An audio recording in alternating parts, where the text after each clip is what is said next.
Hello everyone, मेरा नाम सविता पांडरे है। मैं पुणे में रहती हूँ। 6 महीने पहले मैंने आरएमपी का कोर्स पूरन सर से ज्वाइन किया था। स्टार्टिंग में तो मैंने कुछ प्रैक्टिस वगैरह नहीं की थी, लेकिन जैसे ही मैंने ग्रुप में देखा कि बहुत सारे लोगों को बहुत मिरेकलस रिज़ल्ट मिल रहे हैं, तो मुझे भी बहुत अच्छा लगा। मैंने प्रैक्टिस करना स्टार्ट किया। मुझे छोटे छोटे अच्छे एक्सपीरियंस आए, लेकिन एक बहुत बड़ा एक्सपीरियंस मुझे अभी आया है जो मैं आपसे शेयर करना चाहती हूँ। लास्ट मंथ में 14 अप्रैल को मुझे कोरोना डिटेक्ट हुआ। मुझे हॉस्पिटलाइज़ किया गया। 3 दिन तक तो मैं ठीक थी, लेकिन हॉस्पिटल में भी मैं मेरे 12 पॉइंट हीलिंग का प्रैक्टिस कर रही थी। 3 दिन के बाद मेरा ऑक्सीजन बहुत ही कम होने लगा। तो मुझे ऑक्सीजन पे रखा गया। मुझे रेमडेसिविर के इंजेक्शंस की डिमांड की डॉक्टर ने। तो मेरा ऑक्सीजन लेवल बढ़ ही नहीं रहा था और मेरा इन्फेक्शन बढ़ते जा रहा था। तो मुझे 5 दिन तक वेंटिलेटर पे रखा गया। 5 दिन के इसमें मैंने सिर्फ चौकुरे से है कि चौकुरे यही चैंटिंग स्टार्ट किया। तब मुझे अच्छा होश था, लेकिन मेरे बॉडी में जान नहीं थी ज़्यादा। लेकिन मैं चैंटिंग कंटिन्यू कर रही थी मेरे भगवान का, चौकुरे से है कि चौकुरे का, और कंटिन्यूसली कर रही थी। लेकिन मेरा इन्फेक्शन इतना बढ़ गया था कि मेरा HRCT का स्कोर 20 था आउट ऑफ 25। मतलब 80% मेरे लंग्स इन्फेक्टेड थे। तो डॉक्टर ने सजेस्ट किया कि मुझे बड़ा वेंटिलेटर लगाना चाहिए, जो कि वो हॉस्पिटल में नहीं था।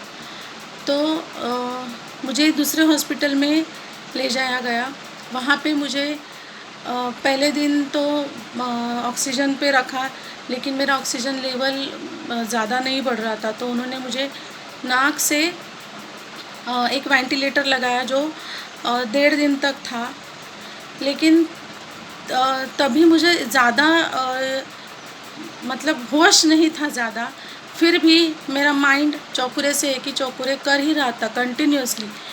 मुझे मेरे कभी कभी होप्स चले जाते थे कि शायद मैं नहीं बचूंगी, लेकिन चौकुरे से है कि चौकुरे से मुझे थोड़ा अच्छा भी लगता था।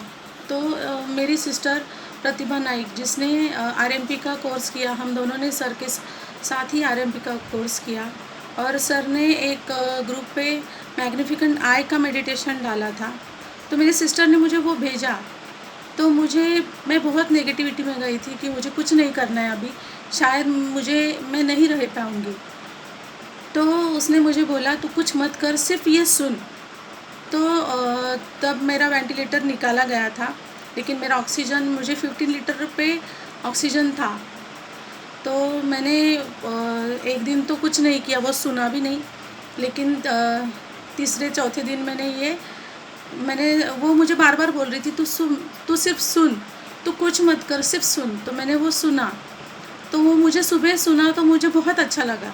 तो फिर मैंने दोपहर में भी किया, तो मुझे ज़्यादा अच्छा लगने लगा। और मैंने फिर वो रात में भी एक बार सुन के मैं सो गई। और दूसरे दिन ऐसा था कि डॉक्टर ने मेरा ऑक्सीजन 7 लीटर पे किया और उनको मेरी तबीयत ठीक लगी। तो उन्होंने मुझे बोला कि हम आपको आज रात तक जनरल वार्ड में शिफ्ट करेंगे। जनरल वार्ड में शिफ्ट करना मेरे लिए बहुत बड़ी बात थी, क्योंकि मैं 11 दिन तक आईसीयू में थी। तो जनरल वार्ड में जाने के बाद भी मैंने 3 बार ये मैग्निफिकेंट आई का मेडिटेशन किया। और जैसे जैसे मुझे याद आता था, तो मैं चौकुरे से कि चौकुरे बहुत बार कर रही थी। जब तक मुझे नींद नहीं लगती तब तक भी मैं चौकुरे से कि चौकुरे कर रही थी। और सिस्टर्स जो आते थे मुझे देखने के लिए, तो वो भी मुझे बोल रहे थे कि आप बहुत लकी हो, आपके साथ कुछ तो मिरेकल हुआ है, आप इतने जल्दी कवर हो गए। और दूसरी बड़ी बात यह है कि आईसीयू में जो डॉक्टर्स मुझे देखने के लिए आते थे, तो वो उनमें से 4 डॉक्टर ने मुझे कहा कि आपके साथ बहुत बड़ा मिरेकल हुआ है और हो रहा है, क्योंकि आपका जो स्कोर है HRCT का वो बहुत बड़ा है। और आप देखिए आपके जितना जो स्कोर है वो लोग कैसे हुए, कुछ लोग तो बचे भी नहीं हैं। आपका सभी बहुत अच्छा है, मिरेकुलस है। तो आप आपके भगवान का चैंटिंग कर रहे हो या क्या कर रहे हो, लेकिन आपके साथ मिरेकल हुआ है। जनरल वार्ड में जाने के बाद भी मुझे ऑक्सीजन पे रखा गया 5-6 दिन। मैं बार बार भगवान से प्रेयर कर रही थी कि मेरी बॉडी खुद ही ऑक्सीजन लेना स्टार्ट करे। तो मैंने रेकी को हाथ से आवाहन किया और मैं बार बार बोल रही थी कि मेरा पूरा बॉडी ऑक्सीजन ले रहा है, जनरेट कर रहा है। और जैसे जैसे मेरी सिस्टर मुझे बोलती थी कि पूरन सर ने ऐसा कहा है कि अगर आपको कुछ ज़्यादा नहीं आ रहा है तो सिर्फ रेखी का आह्वान करो और वो चक्र पे रख दो और सो जाओ, रात भर वो हील करता है। और उसका सच में मुझे एक एक्सपीरियंस आया। मुझे खांसी बहुत थी और चेस्ट पेन भी बहुत था। जब मैं जनरल में आई तभी भी मुझे बहुत खांसी थी कंटिन्यूअसली, मैं बिल्कुल बात नहीं कर पा रही थी। 2 वर्ड बोलती थी तो मुझे बहुत खांसी आती थी। तो मैंने रेकी का आह्वान किया हाथ पे, और मैं बार बार है ना दिन भर भी ऐसा, और हार्ट चक्र पे एक हाथ और थ्रोट चक्र पे एक हाथ लेके चौकुरे से है कि चौकुरे बोल बोल के ये कर लेती थी, चैंटिंग कर लेती थी। और सच में वो मुझे बहुत अच्छा लगता था।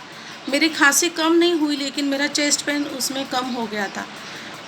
और बाद में 25वें दिन जब मैं 8 मई को मुझे डॉक्टर ने डिस्चार्ज दिया तो मैं घर पे आई।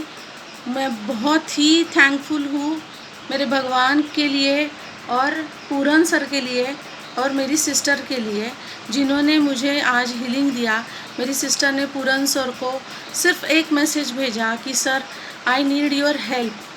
तो सर ने उसके 2 सेकंड बाद ही इमीडिएटली मेरी सिस्टर को कॉल किया और उसको पूरी तरीके से बताया कि कैसे करना है, कैसे हील करना है। आपकी सिस्टर को आपने ऐसे कैसे जाने दिया, पहले मुझे बताना चाहिए था। मैं उसको हॉस्पिटल ही नहीं जाने देता था, लेकिन तभी कुछ समझ में नहीं आ रहा था कि क्या करना है, और घर वालों की बात भी सुननी चाहिए, तो मुझे हॉस्पिटलाइज़ किया गया। लेकिन बाद में मेरी सिस्टर ने, पूरन सर ने जैसा कहा था वैसा मुझे हीलिंग दिया, और आज मैं आपके सामने बात कर पा रही हूँ। और ये मेरा पुनर्जन्म हुआ है, ये रेकी के वजह से और पूरन सर की वजह से मेरा पुनर्जन्म हुआ है। और इसमें बहुत बड़ा हाथ मेरी सिस्टर का भी है। मैं सबका थैंक यू बोलती हूँ, और सबसे बड़ा थैंक यू मेरे भगवान को बोलती हूँ, जिन्होंने पूरन सर जैसे गुरु हम लोगों को दिए। Thank you so much.